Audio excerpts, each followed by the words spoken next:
Either we are there or not, ITSPmagazine still gets the best stories. There are plenty of conferences and all sorts of events that spark our curiosity and allow us to start conversations with some of the world's brightest minds. In person or virtually, we sit down with them at the intersection of technology, cybersecurity, and society. Together, we discover what the synergy of these three elements means for the future of humanity. Knowledge is power, now more than ever.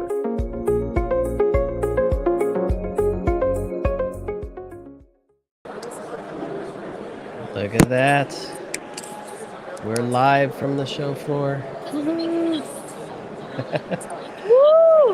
Yes. It is incredibly loud, and I hope you can hear me perfectly fine. Yes, you're coming in loud and clear, Chloe. Excellent. So Marco's off hacking his teeth. So I'm flying solo, and I'm thrilled to have you on. Seems like you've been collecting things. I have, because, Black Hat's great and everything, but it is very corporate.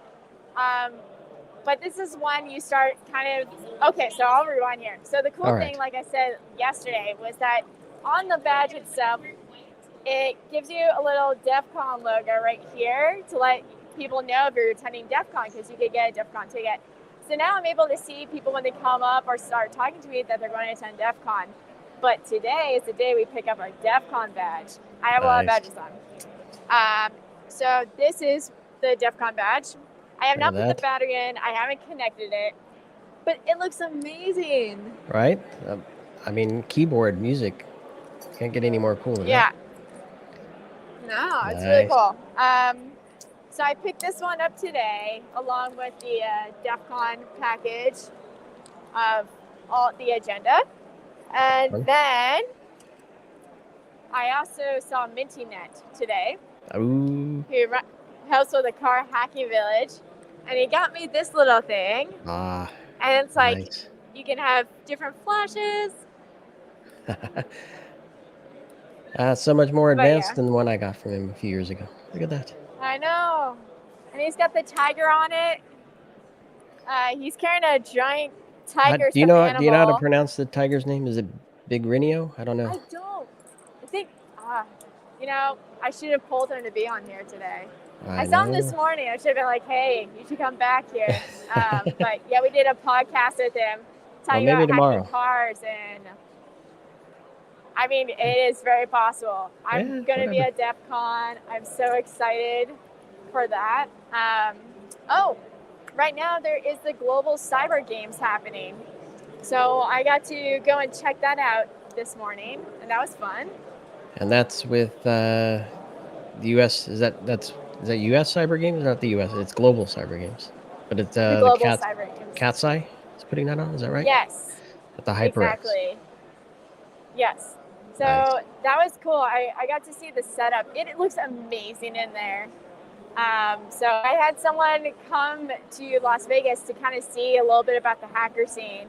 And that's where I took them first today.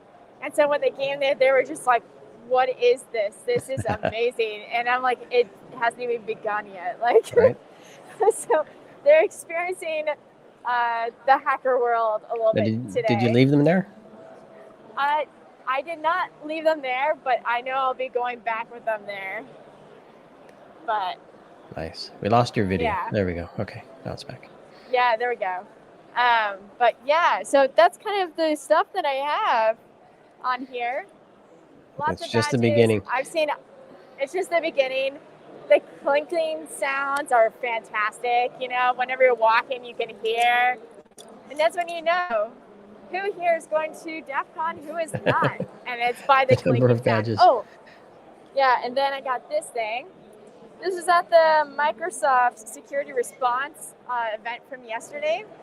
It was really cool. It was in a room where it was simulating a takeoff, like a rocket takeoff, and also like stars. It was really futuristic and really nice experience. And where was that? Was that there at Black Hat? Or was that It was offsite? it's offsite from Black Hat. They had shuttles that took you there. I can't remember what that place is called, but it was right next to, I think, Area 51, which is where the Rapid 7 party was. Oh yeah, nice one. Yeah. So what's the we had some folks on this morning. They chose to go outside of the hall to. I mean, the noise doesn't bother us here, but presumably it makes it difficult to pay attention on your end. So they went outside of the hall. But what's the vibe like? Sounds like it's still pretty good pumping vibe there still. Yeah, I would say that maybe there's like half the amount of people here right now. Granted, it's towards the end of the business hall. I think business hall is like ending around 4 or 4:30, maybe 5. So that's what's happening there on that front. But at least I'm getting some signal. Like yesterday was terrible. No matter where I was going, it had like no signal, and everyone else was. So when you're trying to meet with people, it becomes a real problem because you won't be able to see them. So I've yet to see a lot of people because I didn't have signal and they didn't have signal either. And Signal, the app you're talking? No, I mean just signal? Literally cell signal. Nice. It was bad. Like I'm not gonna connect. It's like weird. It's like everyone's like, oh well, I guess I'll just connect to the Wi-Fi. I'm like, no, don't do that. But yeah. Nice. So yeah, obviously it was great to have Jake on yesterday, Jake Williams, and we got some good insight from him yesterday. What anything new or different from what we talked about yesterday? Yeah, I would say that it's an interesting feel, I would say. So yesterday when I went out to the events, I would say that, people are in a weird funk right now, right? Because you have like a lot of things are happening in the world. And so a lot of them are like, I don't know what does the future look like here? And so having those really serious conversations last night was interesting. It wasn't like light chat anymore. It's like people just wanted to be real with each other, check in, how are you doing? And I think that was different. I didn't really see that too much or hear that before then, I would say, in person. So kind of the shield is not the right way to put it, but just kind of the barriers were breaking down and people were being themselves.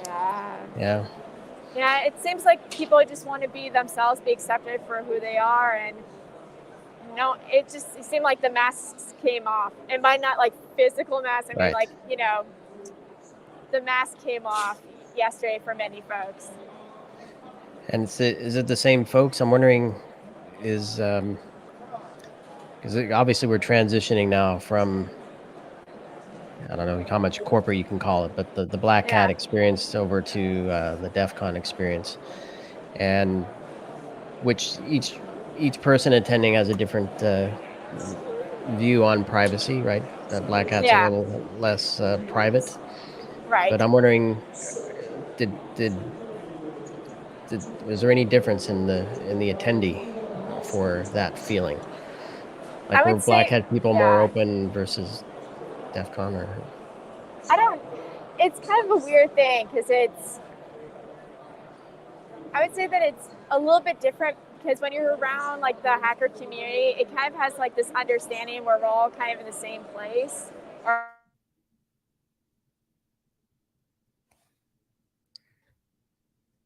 Seems we've lost Chloe's feed. She's talking about that signal. There we go. I would say that you're back. Oh yes. When you're in more of like corporate events, it seems like people want to talk about it, but they don't know how to talk about it. So it would be like one of these conversations like, so how are you doing? Like, how's the kids? And like, I heard you had COVID. Are you guys okay? And it's like those kind of conversations versus like when I was at the more hacker-oriented events, when you're having a conversation with someone who's like the DEF CON person, they're a little bit more open. They're like, instead of like, hey, how's the kids? It's like, are you okay? Are you all right? How are you how are you hanging in there? And it seemed like it was a very different approach of trying to have a communication with one another, to try to be there for one another. And I think Black Hat's kind of you have attendees. I'm seeing a lot more hackers this year at Black Hat. But it's very different, I would say. It's a different environment because people are they want to be real with one another. They want to talk about the serious things. They don't want to they want to see action. If anything, I could just tell you, the one thing I noticed was that every single person who was talking about the issues in our industry, the hacker community is tired. They're exhausted because no one's taking actions on the corporate side. The corporate side keeps selling these ideas and these wishful promises, but not delivering on it and not being part of the community still to help them out. And so the hacker community is getting burned out. They're getting overwhelmed. They're getting resentful because they're not being heard, and they don't feel like they're accepted yet. So it's one of those things to see that, because you have people going to Black Hat that are more executives usually, that are seeing and controlling security teams, and you do get practitioners too, but it's really interesting to see how people are when you go to DEF CON, and the differences of how people are feeling. I think it's just people are just tired. They're done with everything. They just want change. Yeah. And that was something I'm really happy that we can talk about, in this industry, where everyone's just at this point where we're at this fork in the road where we're like, okay, we can't keep doing the same stuff. It's not working. We need to go a different route. And we need people to be held accountable for those things. Yeah. And it's interesting. Obviously, we've had a number of conversations on the topic of burnout. And until you just said it a moment ago, I don't think that word has crossed any of our conversations yet. Yeah. And I was just going to say quickly that we were on with Ali Mellon, Haxerbella from Forrester. And she talked about the analyst experience, which is a combination of the tools not working well for the analysts, but then also just the overall experience of their role in the security program. And in there, I felt, we didn't use the word burnout, but in there, I felt the concept of burnout. That's what's going on. Yeah. I mean, and so I don't know, what do you hear? I'm going to be honest. I mean, I just remember talking to Ryan Louie back in 2018, I think it was. And I remember he was like the first one that I knew that was talking about, security team and mental health. And I just remember hearing that. I'm like, why aren't anyone else talking about this? This is serious. Because think about it, we're asking people to dedicate basically their life. You cannot have a work-life balance when you are an analyst, for example. It's impossible. Also in this industry, it's all hours. There's no way you can ever have that balance. So we have to start thinking of ways of how do we incorporate better feedback loops, right? So talking with your team, asking them what do they need, but being a good leader where you're willing to work on you and your accountability too on this. Instead of, it's like one of those things that a lot of people have been complaining is micromanagement, that they feel like they're over micromanaged, and also like they're feeling like they're, last night someone used this term, I wouldn't use this term, but I will use it, like a chicken with its head cut off, just running around. It's one of those things where I think that I really wish that people listened before the pandemic, and now we're in a situation where this is it for many people. A lot of people right now are like, you know what? I don't know if I want to be in this industry anymore. And I've talked to a good number of folks that are now like leaving full-time security roles and becoming a full-time bug bounty hunter, or themselves just being a consultant because they can't deal with it anymore. And it is about tools, right? In a sense, if you are making tools where people are not being heard, your users, and you're not incorporating that into your product, then your product is just, it's not going to always be future forward. It's always going to be behind the times. And so it is a really interesting thing to see these type of, situations unfolding. And I just remember Ryan and I talking about this, be like, wow, if this doesn't get fixed, we're going to lose a lot more people in this industry. Not just that, but like no one should sign up for a job where now they have to take anti-anxiety medication or depression medication because their burnout got so bad that they couldn't get treatment earlier or get time off. So it's those kind of things. Yeah, and then we were on earlier with Richard Steenan, and we briefly touched on the potential for a recession, and Richard shed some light on it to us, or for us, because he was saying that yes, there might be a recession. Yes, there might be cuts in staffing. He said it might be that security doesn't get cut directly, but that IT might. And some of the security things that IT have taken on might then shift to security. So that team might then get overwhelmed. They may not lose people necessarily, but even more load on them. And I'm just wondering, kind of tying it to the what she called the analyst experience, Ali, tying it to the employee experience, which is a broader topic of being satisfied, right, in the work that you do and in the company you're doing it for. Do you get a sense of, just beyond this is burnout and I'm done? Do you get a sense of the general employee experience being a topic? Yeah. So when I gave the talk at RSA conference this year, I touched on PTSD.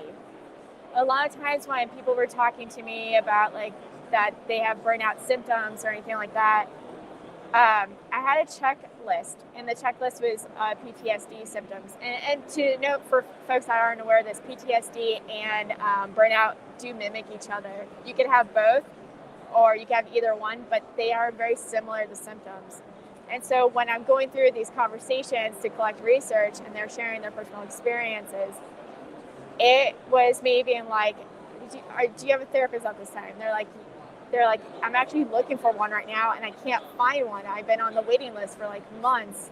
And I was like, yeah, you should talk to your employer, see if they can help in any sort of way, provide any resources to you or your team, because these symptoms are something of some flags here. Where like, so we have, like, for example, there's people that literally, they have insomnia because they're worried about their job. They're worried that they're not going to be able to fulfill their job. They're worried when their friend is, not their friend, but their colleague, it is their friend sometimes. Their colleague is like going out on vacation or has COVID. They need to take care of that spot of that person. So suddenly all the weight of the world could come on your shoulders, especially if you're dealing with a breach situation. And for those that experience the first breach, it can be very traumatic for them, actually, where they feel like they were the responsible one that didn't fix it in time, or that they were frustrated because they showed all these signs saying that we need to do this, but no one was listening to them. And so this causes them to feel like they're not welcome there. Or there'll be moments where they'll have triggering events as well. Anytime like there's anything that may be anything close to a, warning or a flag, you may have a potential risk right now. So it's really interesting to see what's going on. And I like how we're now talking about burnout significantly in the past 2 years or so because of the pandemic. But I think what we really need to be talking about is that we're also causing people to develop PTSD too. There's a reason why people are leaving this industry, and it's not just, being overworked. A lot of times people believe it's because they're overwhelmed and overworked, but in reality, research has shown over and over again, it really comes to two things. If you have horrible, terrible leadership, you're going to have a hard time. But the other thing is when you feel like the organization doesn't care about you. So if the organization isn't investing in you and your future, then you don't feel like, why are you here? Why should you be there? Instead, you're kind of treated and seen as just a body in a sense.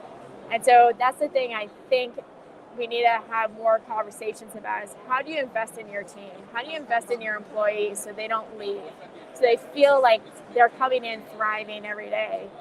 But if we're not investing in our people, and complaining about how they're not doing well and like laying off people without looking what's going on internally. I think that's a problem right there that a lot of people have been sharing, especially because of the recession. Right. Can I give you some space, Chloe? I know you're involved in a gazillion things. Sure. Are there any resources that you can point to, groups, nonprofits, whatever, maybe? Because I don't want to just leave it with, this is really heavy. You know what I mean? This is really heavy. Yeah. If people want to talk, like my DMs are always open. I'm not a therapist. Another good person to reach out to is Ryan Louie on Twitter. He's someone who's always a good listener and can, really help spear those conversations. If you're running a security team right now and you're trying to figure out what's going on your team, how do you do better on it? More than happy to always get on a call and learn and hear and give any suggestions I can. But the first thing is really just asking your team, how can I do better? Yeah, I love that. And I'm gonna put Ryan's handle there on Twitter. Yeah. So hopefully, super cool guy. We met him a few years back, and he's just a really good guy, and appreciate everything he does for this space as well. He does so much. Yep. Yeah, it's been interesting about the investment thing. The other conversations I've had, believe it or not, this was at RSA. So at RSA conference, I was talking to people about cyber. They're wondering what cyber really does. And I shared with them, they're like, oh, I'm not going to do that. And I'm like, what do you mean? Well, every time I train people, they want to leave. So they always leave to another company. And I'm like, I don't think that's really a training situation. Usually that's a sign that you have not the greatest management situation. So, but it's which funny may be evident in that decision, right? Yeah, it's just like this like myth that people have about like, well, I don't want to train my people because they'll go somewhere else. And I'm just like looking at them like, nope. I don't know anyone who's ever done that. If anything, anytime a company invests in someone and their training, they want to stay because they see, oh, you believe in me. You see a future for my career here and maybe elsewhere, but you believe in me. And you care about security, honestly. Right. Yep. And possibly and hopefully they give space for that. They're not adding the training, right? So maybe if done in the right way and at the right time, it could give that person a break from the overload and the monotony of the Right? normal day-to-day part. Yeah. I mean, we have so many people that want to enter our field and they're not getting seen, not even being interviewed. And they're like, because you need to have a certain number of years of work experience. We've all heard this before, but it's one of those things. Like, one of the things that I absolutely love about where I work is that we see cases of people that literally come in and they have just, they have some experience, but then they go through ours and they, the employer is very happy because this person was able to upskill, learn, and they're eager to work. And so I think that's what we just kind of need to do in this industry is just invest in our people, invest in their well-being, and making sure that we're doing good jobs leading in a way where, we will own accountability and make sure that we're creating as much of a balance that we can provide while you work in this industry. Yep. Well said, Chloe. Well said. I don't know if you wanted to grab somebody and say hi or what's the vibe like there? Yeah, I could do that. One second. All right. I'll let you do that. We'll see who's on the floor who wants to say hello from Black Hat. So Chloe's going to grab somebody, hopefully.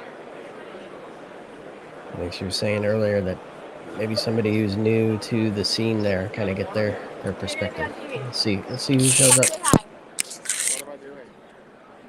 What are you doing? You're having fun. You're having fun. That's what you're doing. Happy Thursday. Welcome to the fun. I should probably take off my mask. Hey, you're all right.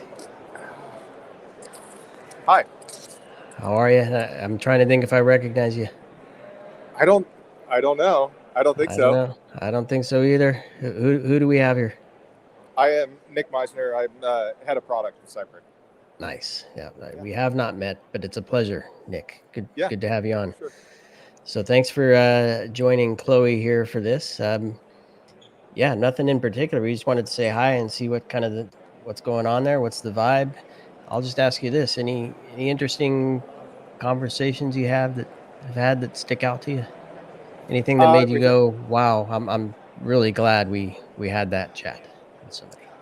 I've talked with a lot of folks about our CVE and threat actor campaigns, kind of the more emergent threat content that we're producing now, and it's really cool to see how strongly it resonates with everybody here on the floor.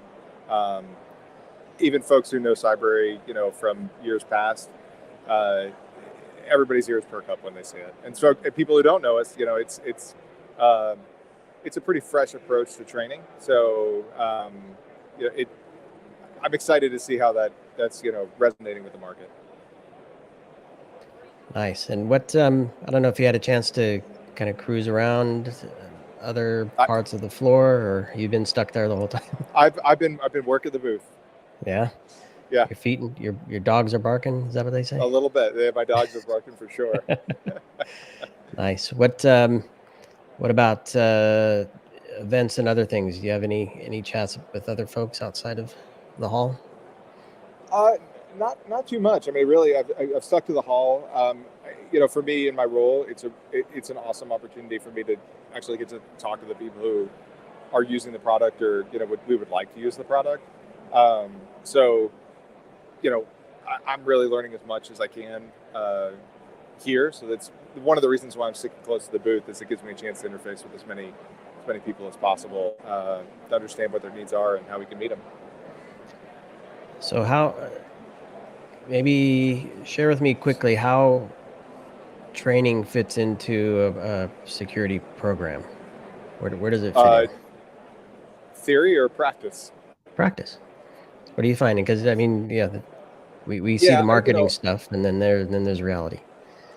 I mean, unfortunately, I think training is given short shrift, right? I mean, people don't really allocate the time, because actually I was just talking with a couple customers of ours who stopped by the booth, and we were talking about quantifying the value of training, and it's ephemeral. It's very, very difficult to take the valuable lessons that people get out of spending time in Cyber and tie that to core KPIs of a SOC. That's something that we're interested in narrowing that gap, so that we can be a little bit more explicit about what the value is and the return on investment of training. But unfortunately, it means that training is often a secondary consideration or a tertiary consideration in a real environment. Now, what's awesome is, we do have customers that have, either of their own volition or in working with Cyber, have kind of changed that point of view internally, and seeing a ton of success on our platform. And so it's exciting to see, and encouraging to see, that there really is there's a valid use case for this, and that it is meaningful. So now, really, for me, it's more about, okay, well, what can I do to translate that to people who that aren't there yet, and how do we make sure that everybody can see the power of training and upskilling in our market? Nice. And maybe one more question, and it might be two parts to the same one, but sure. And the reason I'm thinking about it is who has the money? So who's coming by? Is it the practitioner that wants to be trained? Is it the program leader that has a team that they want to train? Is it the CISO? Is it, and then where's the budget coming from to actually make it happen? Yeah, that's a great question. I would say right now, a small majority, 60% of the people that are coming by are practitioners. With another, call it 25% or so, are team managers, team leads, and then that final, if my math is right, 15% are actual, what you would call decision makers, or people who hold the purse strings.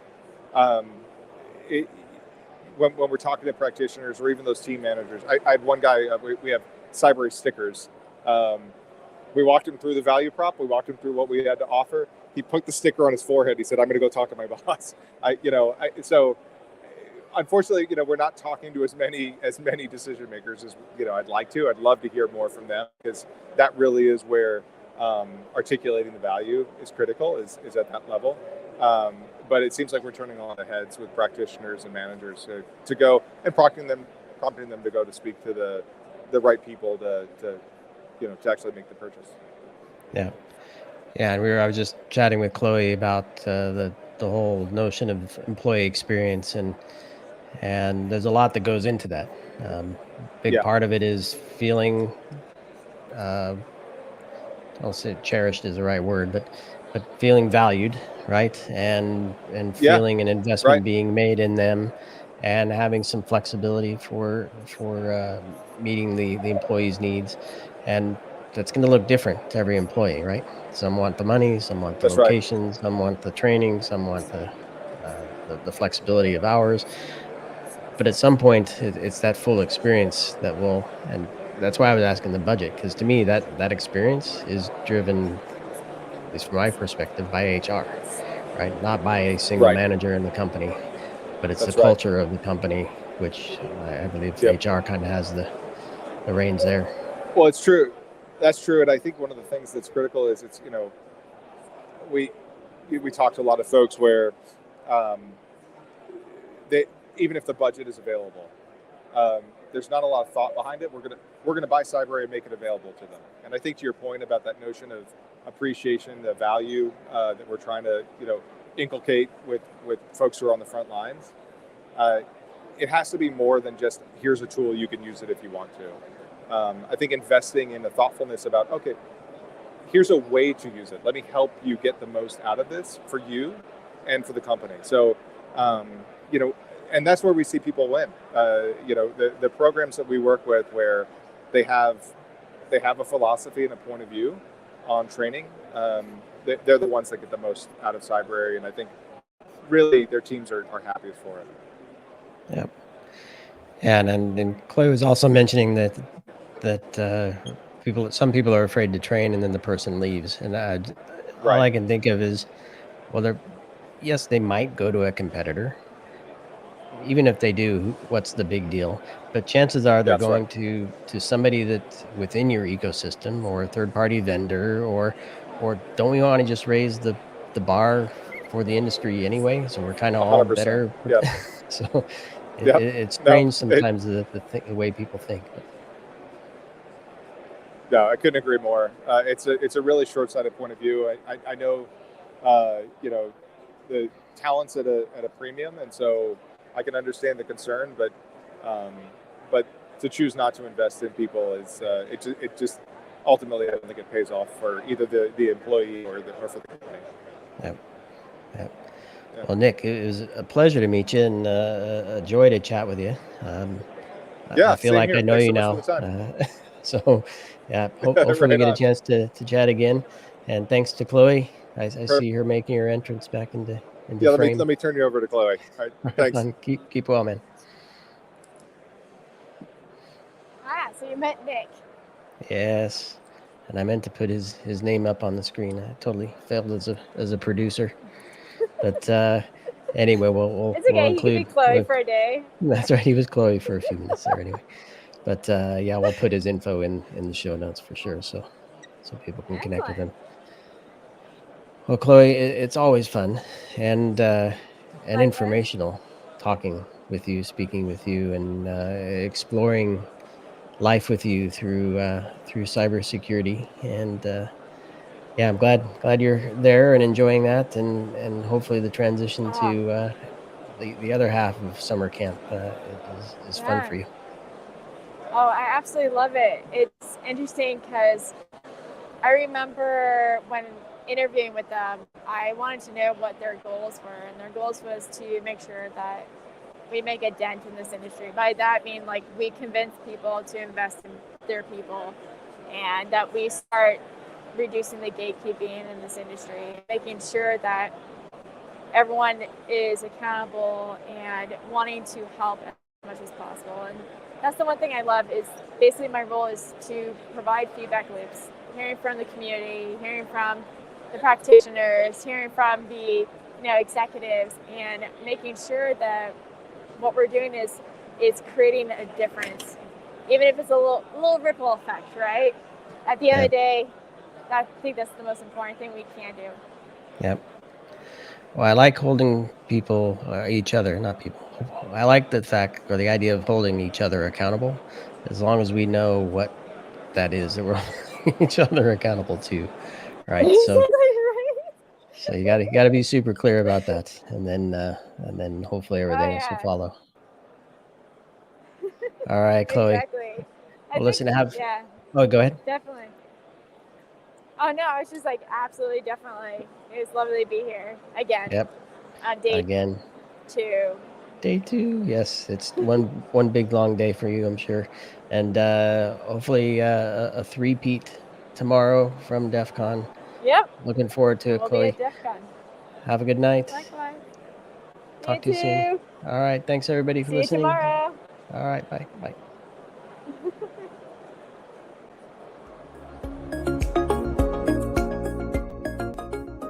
We hope you enjoyed this episode of our on-location conversation.